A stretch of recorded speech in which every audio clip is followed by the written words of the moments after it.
इस संसार में जैसा कर्म करते हैं वैसा ही फल पाते हैं। कर्म और भाग्य दोनों एक साथ बंधे होते हैं।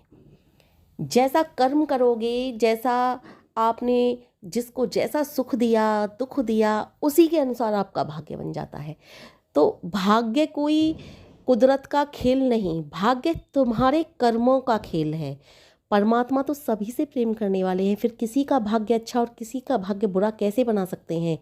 भाग्य भी तुम स्वयं बनाते हो अपने आप। भाग्य परम पिता परमेश्वर नहीं बनाते। परम पिता परमेश्वर ने तुम्हें स्वतंत्रता दी है कर्म करने की। कर्मों के अनुसार अपना खूब अच्छा भाग्य बनाइए। भाग्य को अपनी मुट्ठी में कर लीजिए, जैसा चाहोगे वैसा मिलेगा। अच्छी व्यवस्था कीजिए सभी के लिए, अच्छे दान कीजिए सभी के लिए, अच्छी व्यवस्था, हर किसी को अपनी व्यवस्था से खुश रखिए। परमपिता परमेश्वर तुम्हें खुश रखेंगे। हो सकता है आप सभी को खुश रख रहे हो, फिर भी आपके जीवन में दुख आ रहे हो, तो वो क्यों आ रहे हैं? क्योंकि पूर्व जन्मों के कर्म के अनुसार आ रहे हैं वो।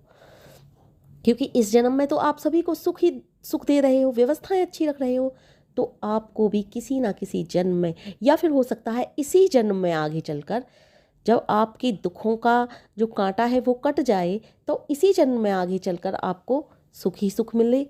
तो ये बहुत ज़रूरी है। देखिए, एक बेटा था, बेटे ने पिता से कहा कि हे पिताजी, हम भगवान का भजन नहीं करेंगे, भगवान बहुत पक्षपाती हैं। उसने किसी को बहुत धन दिया है, किसी को बहुत थोड़ा दिया है, ऐसे भेदभाव करने वाले को हम याद क्यों करें?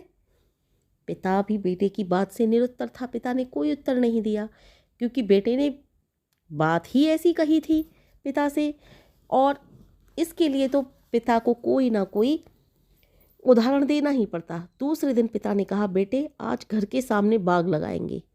पिता पुत्र दोनों उसमें जुट गए, पर बेटा असमंजस में था कि पिताजी ने उत्तर क्यों नहीं दिया मेरे प्रश्न का। मेरे प्रश्न का पिताजी सदैव उत्तर देते हैं, मुझे समझाते हैं, मेरी हर बात को पिताजी सीरियस लेकर के मुझे समझाते हैं। लेकिन आज इतनी बड़ी बात कही मैंने कि मैं भगवान का कोई भजन नहीं करूँगा, भगवान तो पक्षपाती हैं, और पिता ने मेरी बात का कोई भी उत्तर नहीं दिया। एक फल नीम का बोया गया। जब बाग लगा रहे थे पिता और पुत्र, तो एक फल नीम का बोया, दूसरा आम का। 2 फुट के फासले पर दोनों पेड़ लगाए गए, और दोनों पेड़ बढ़ने लगे। पेड़ बड़े हुए, कुछ दिन में फल आ गए, एक का कड़वा दूसरे का मीठा। पिता ने कहा, बेटा, एक ही धरती के 2 बेटों के ने एक ही स्थान पर समान सुविधाएं पाई, पर विषमता कहाँ से आ गई?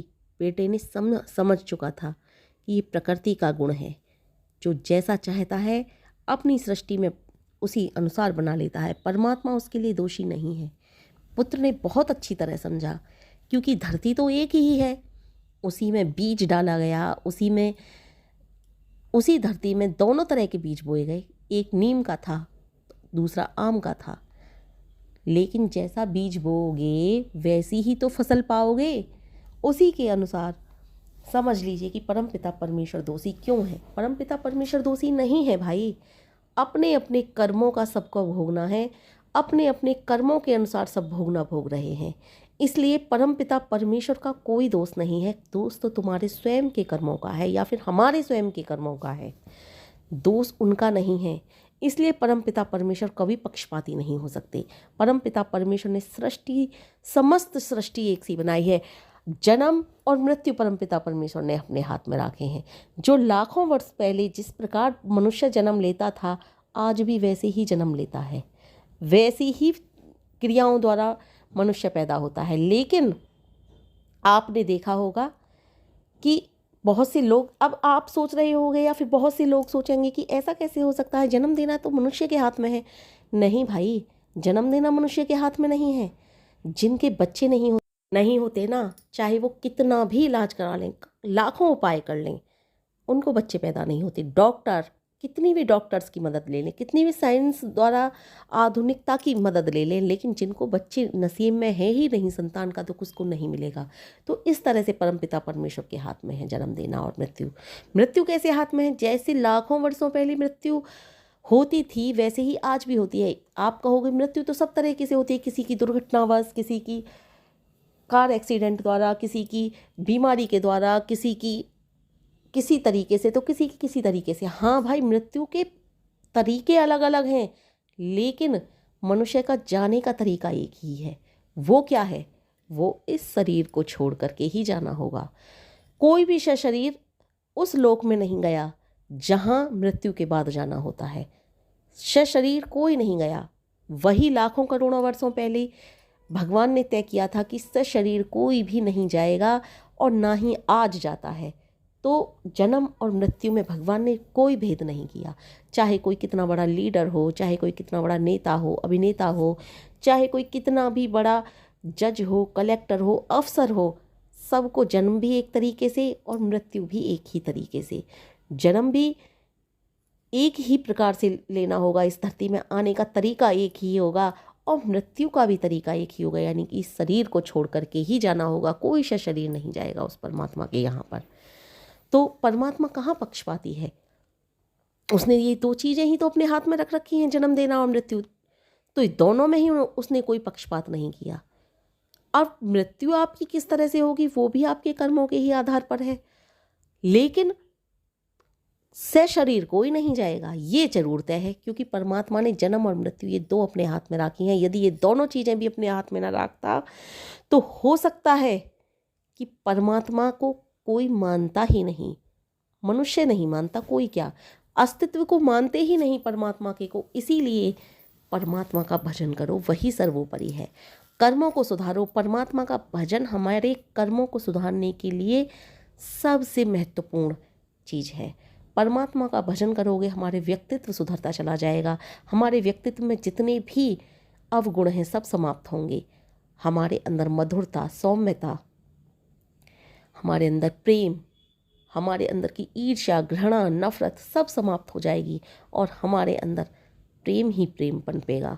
हम प्रेम में हो जाएंगे, क्योंकि भगवान प्रेम में है। हम वात्सल्य में हो जाएंगे, भगवान वात्सल्य में है। भगवान कभी किसी से रुष्ट नहीं होते, तो हम भी कभी किसी से रुष्ट नहीं होंगे। हमारे अंदर की घृणा और नफरत खत्म हो जाएगी, क्योंकि भगवान कभी किसी से घृणा नहीं करते, भगवान कभी किसी से नफरत नहीं करते।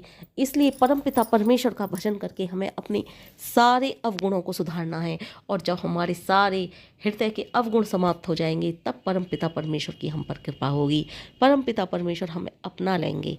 इसलिए परमपिता परमेश्वर का भजन कीर्तन बहुत जरूरी है। परमपिता परमेश्वर का नाम जपना बहुत जरूरी है। फिर चाहे आप किसी भी प्रकार से परमपिता परमेश्वर का नाम जपते हो, वो बहुत जरूरी है। आपको कोई भी नाम परमपिता परमेश्वर का प्रिय हो, आप उस नाम को ले सकते हो। किसी भी नाम को लीजिए, ओम, ओम नमः शिवाय, किसी भी नाम को, राम, कृष्ण, किसी भी नाम को, सभी नाम परमपिता परमेश्वर के हैं, और सभी नाम परमपिता परमेश्वर को अति प्रिय हैं। बस आवश्यकता है तो सच्चे मन से, सच्ची भक्ति से, सच्ची निष्ठा से अपने मन के मैलों को दूर करके, मन को एकाग्र करके परमपिता परमेश्वर का नाम लेने की। और इसी तरह से जब परमपिता परमेश्वर का नाम लिया जाएगा तो हमारा कल्याण हो जाएगा, वास्तव में कल्याण हो जाएगा। सारे पाप कर्मों से हम निवृत्त हो जाएंगे, पाप कर्मों से छुट्टी हो जाएगी, और धर्म के मार्ग पर चलेंगे, और परमपिता परमेश्वर भी हमारा हर तरह से ध्यान रखेंगे, ख्याल रखेंगे।